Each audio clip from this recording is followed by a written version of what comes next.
ଭାବିଥିଲି ଏପରି କିଛି ଲୋକମାନଙ୍କ ପାଇଁ ମୁଁ ସୋସିଆଲ ମିଡିଆରେ ଏପରି ଭିଡିଓ କରିବିନି ବୋଲି ଭାବୁଥିଲି, କିନ୍ତୁ ଏମିତି ବାଧ୍ୟ କରୁଛନ୍ତି ଏମାନେ ଭିଡିଓ କରିବା ପାଇଁ ଯେ ଏମିତି ପ୍ରକାର ଭାଷା ଦେଇ ଏମାନେ ପ୍ରଭୁଙ୍କୁ ଅପମାନ କରୁଛନ୍ତି ଯେ ଭିଡିଓ ନ କରି ମୁଁ ରହିପାରିଲିନି। ସେଥିପାଇଁ ପୁନର୍ବାର ମୁଁ ଭିଡିଓ ଆଣିଛି।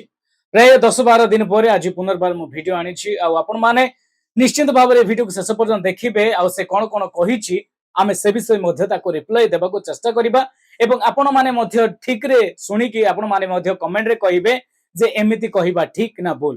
ଦର୍ଶକ ବନ୍ଧୁ, ମୁଁ କୌଣସି ଧର୍ମ କୌଣସି ମାନ୍ୟତା କାହାକୁ ମୁଁ ଆକ୍ଷେପ କରି କହିବା ପାଇଁ ଚାହେଁ ନାହିଁ, କିନ୍ତୁ ଠିକ ଯିଏ କି ଅଶୋକ ପ୍ରଭୁଙ୍କୁ ଅପମାନ କରିକି ପୁନର୍ବାର ସେ ତପି ମିଶ୍ର ଗଲା ଦିନ ମାନଙ୍କରେ ଯେପରି କହୁଥିଲା, ଠିକ ସେହିପରି ମଧ୍ୟ ସେ ପ୍ରଭୁ ଯୀଶୁଙ୍କୁ ଜାରଜ ସନ୍ତାନ ବୋଲି କହୁଛି।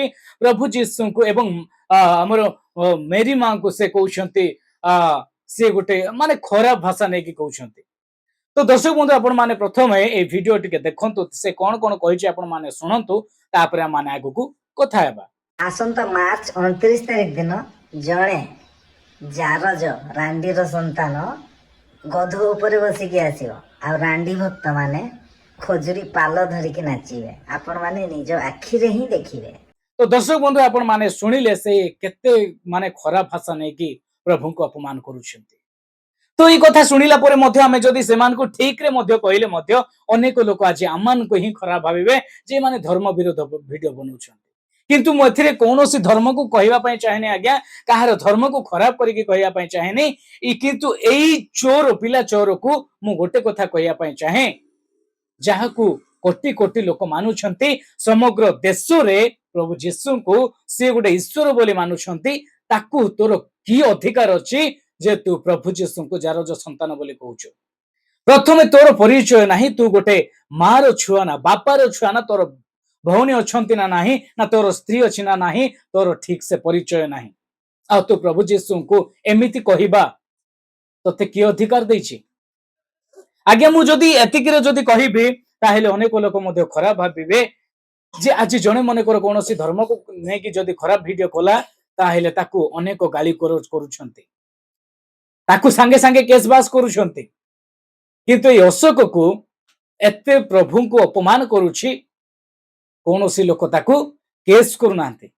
କାହିଁକି ନା ଖ୍ରୀଷ୍ଟିଆନ ଲୋକମାନେ ପ୍ରେମ ଶିଖିଛନ୍ତି, ତାଙ୍କ ପାଇଁ ପ୍ରତି ମୁହୂର୍ତ୍ତେ ସେମାନେ ପ୍ରାର୍ଥନା କରୁଛନ୍ତି ଯେ ଆଜି ନହେଲେ କାଲି ସେ ପରିବର୍ତ୍ତନ ହବ ପରା, ସେ ନଷ୍ଟରେ ନ ପଡୁ କିନ୍ତୁ ପରିବର୍ତ୍ତନ ହଉ, ଦିନେ ତା ଦେଇ ଅନେକ ଲୋକ ସୁସମାଚାର ଶୁଣିପାରିବେ। ସେଥିପାଇଁ ଆଜି ଖ୍ରୀଷ୍ଟିଆନ ଲୋକ କଣ୍ଟ୍ରୋଲରେ ଅଛନ୍ତି। ତଥାପି এই ମୂର୍ଖ ଅଶୋକ ବୁଝି ପାରୁନାହିଁ, ଖାଲି ପୁନର୍ବାର ମାନେ ଧର୍ମ ବିରୁଦ୍ଧରେ ଭିଡିଓ ବନଉଛି। ଆଜ୍ଞା ଦର୍ଶକ ବନ୍ଧୁ, ମୁଁ ଏ କଥା କହିବାର ହେଲା ଯେ ତାକୁ କୋଟି କୋଟି ଲୋକ ପ୍ରଭୁ ଯୀଶୁଙ୍କୁ ମାନୁଛନ୍ତି ସେ ଈଶ୍ୱର ବୋଲି, ତ ଏମାନେ କାହିଁକି ପ୍ରଭୁ ଯୀଶୁଙ୍କୁ ଆଜି ଏତେ ମାତ୍ରାରେ ଅପମାନ କରୁଛନ୍ତି? ଖ୍ରୀଷ୍ଟିଆନ ଲୋକମାନେ ଆଜି ପ୍ରେମ ଶିଖିଛନ୍ତି, ଖ୍ରୀଷ୍ଟିଆନ ଲୋକମାନେ ଅନ୍ୟକୁ ପ୍ରେମ କରିବା ଶିଖିଛନ୍ତି, ଅନ୍ୟ ପାଇଁ ପ୍ରାର୍ଥନା କରିବା ଶିଖିଛନ୍ତି ବୋଲି ইয়ার ଆଜି ରକ୍ଷା ନାଇଁ। ଯଦି ଅନ୍ୟ ଧର୍ମର ଲୋକମାନଙ୍କ ଭଳି ହେଇଥିଲେ ଇଏ ଆଜି ବଞ୍ଚିକି ନଥାନ୍ତା ଆଜ୍ଞା।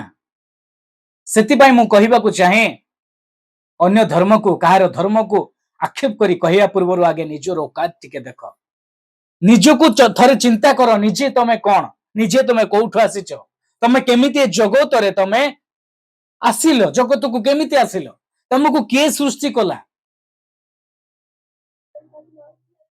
ଆରେ ଯୋଉଠି ବି ମାନିଲେ ଦେବତା, ନ ମାନିଲେ ପଥର।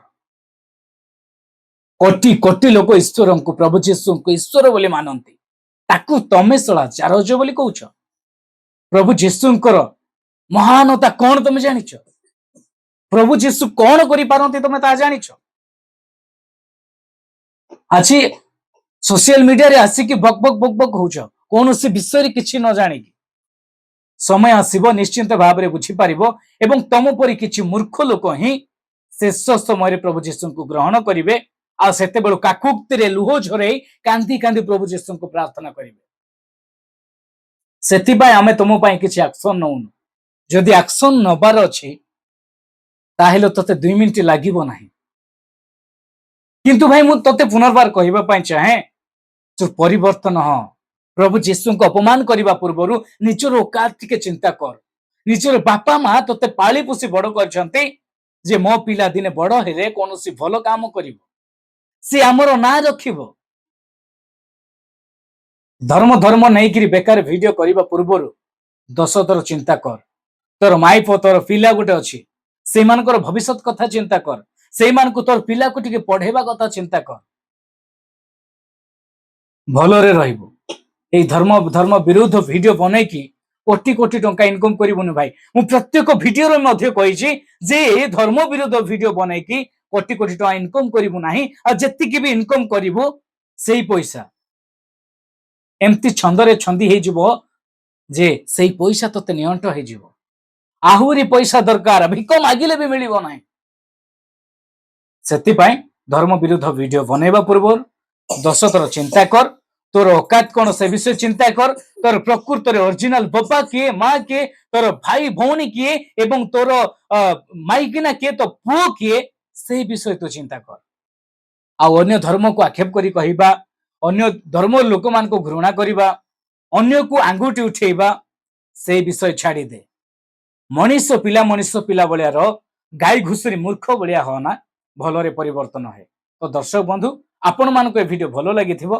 जदि भलो लागिछि ताले निश्चित भाव रे आपण मानको कहिबे ए वीडियो को बहुत मात्रा शेयर करंतु आउ कोन करिबा आवश्यक एई अशोक को आपण माने निश्चित कमेंट माध्यम रे कहंतु जदि आउ आपण मानकर कथा अनुसार आपण मानकर कमेंट अनुसार आपण मानकर मत अनुसार निहाती आमे आगु को एक्शन नेबा पई चेष्टा करिबो धन्यवाद।